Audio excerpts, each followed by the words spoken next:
এই যে মসজিদে আমি টাকা নিব না কেন, আপনারা এটা মনে করেন না যে আমি অনেক টাকাওয়ালা, এটার জন্য না। আমি এইখানে কিছু সত্য কথা বলতে চাই। এই সত্য কথা বলতে গেলে টাকার লোভ থাকলে এই সত্য কথাটা আমার বলা যাবে না। কথা কর না খিল্লিগা।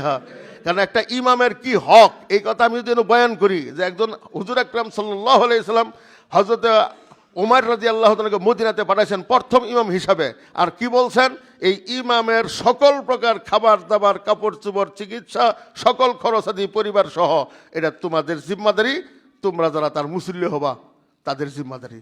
এই হাদিসের দ্বারা বোঝা যায় একজন ইমাম, তাকে আমরা কি দিতে বাধ্য, তার ইমাম সাহেবের সন্তানাদি, স্ত্রী পুত্র সহ সকল প্রকার খরচ আদি, চিকিৎসা সহ, পকেট খরচ সহ সব যদি দিবার ভাই, তাইলে হের পাওনা দিলাম। এই 2-10-12 টাকা দিয়ে যে আপনি লাভ মারেন, টেহা দিই না, এটা ঠিক না। এটা কি হইব, 10,000 টাকা তো এরকম আলহামদুলিল্লাহ আমার মানে কুঞ্জা জায়গায় খুঁজে পাই না। হ্যাঁ, 10,000 টাকা আজকাল লইলে 1 সপ্তাহ পরে 10 আনাও তো খুঁজে পাওয়া যাবো না। হ্যাঁ, তাহলে বাকি সময় আমি কি দিয়ে চলি? কথা কন না। তাহলে আপনার ইমাম সাহেব যে নামাজ পড়াইতেছে, কিয়ামতের মধ্যে আপনি কি কবাইন? ইমাম সাহেব যে কবো, আল্লাহ কত কষ্ট করে ছেলের চিকিৎসা করতে পারিলাম না, পড়াইতে পারছি না, আমি ঠিক মতো একটা ভালো জিনিস খাওয়াইতে পারছি না, নিজে একটা ভালো ঘর পড়তে পারছি না, আর আমার মুসল্লিরা কোটি কোটি টাকার মধ্যে আসিল, বাইশে আসিল, কি জবাব দিবেন কর্ম? হ্যাঁ, আপনি যে মসজিদ বানাইতেছেন আর ইমাম রাখতেছেন, এটা ওইলি ওইগুলো গা, এই যে এরই কবার লিগা আমি আর জীবনে টাকা নিব না। কথা বুঝাইছি কিনা? এখন আপনাদের ফয়সালা।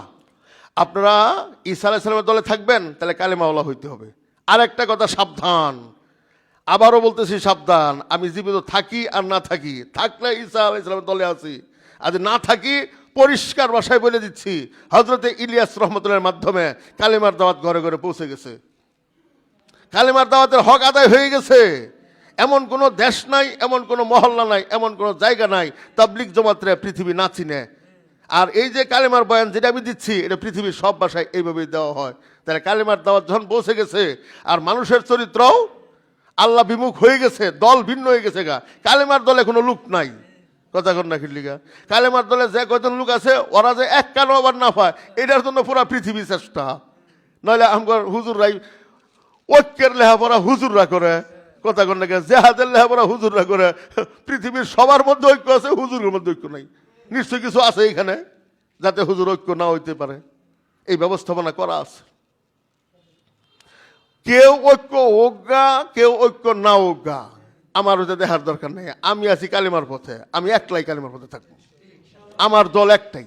কথা কন না, আমার যদি একজন লোক থাকে, আমি একলাই পৃথিবীতে। আল্লাহ পাক একজন লোক যে পর্যন্ত আছে, একজন লোক যদি কালিমাওয়ালা থাকে, আল্লাহ পাক পৃথিবী ধ্বংস করবেন না। ওই লোকটা আপনি একা হন, আমি একা হমু। কথা কর না কিন্তু, হ্যাঁ, একা হমু। কোন বাটার দিকে দেখার দরকার নেই, কোনো আলেমের দিকে দেখার দরকার নেই, কোনো জামাতের দিকে দেখার দরকার নেই। কেন? কালিমার হক কি হয়ে গেছে গা, আদায় হয়ে গেছে। এই কারণে ভয়টা বেশি। যে কোনো মুহূর্তে ঈসা আলাইহিস সালাম চলে আসবেন। আর আমরা আগের মতো যদি দল না সারোয়ার পাই, তাহলে ওই সময় সারা হাইতাম না। হ্যাঁ, আল্লাহ পাক আমাদের সঠিক বুঝদান করে। আগামী শুক্রবার আমি সিরিয়াল দিই। আজকে একটু মৌলিক, মানে মোটামুটি একটা মৌলিক একটা আলোচনা হইল। আগামী শুক্রবার থেকে ইসলাম কি আমি শুরু করব ব্যবসা বাণিজ্য থেকে। যে ব্যবসা বাণিজ্যটাই যে একটা ইসলামী তরিকা। ব্যবসা 3 প্রকার এবং 25 প্রকারের ব্যবসা হইল হারাম। এই 25 প্রকারের ব্যবসা হারাম, এরই ব্যক্তি আমার বাংলাদেশে আছে। 3 প্রকার ব্যবসা যে শরীয়ত সম্মত, এটা আমার পৃথিবীতে নাই। আগামী শুক্রবার ইনশাল্লাহ আল্লাহ পাক তৌফিক দান করে যে ফুল ব্যবসা, একদিন ব্যবসার কথা বললাম, একদিন জমিনের কথা বলবো, এরকম সিরিয়াল দিয়ে আসবে ইনশাল্লাহ আগামী শুক্রবার ব্যবসা সম্পর্কে। এই জন্য আমি 40-এ কথা শুরু করব। আপনারা প্রথম কথাগুলো না শুনলে কিন্তু পরের কথাগুলো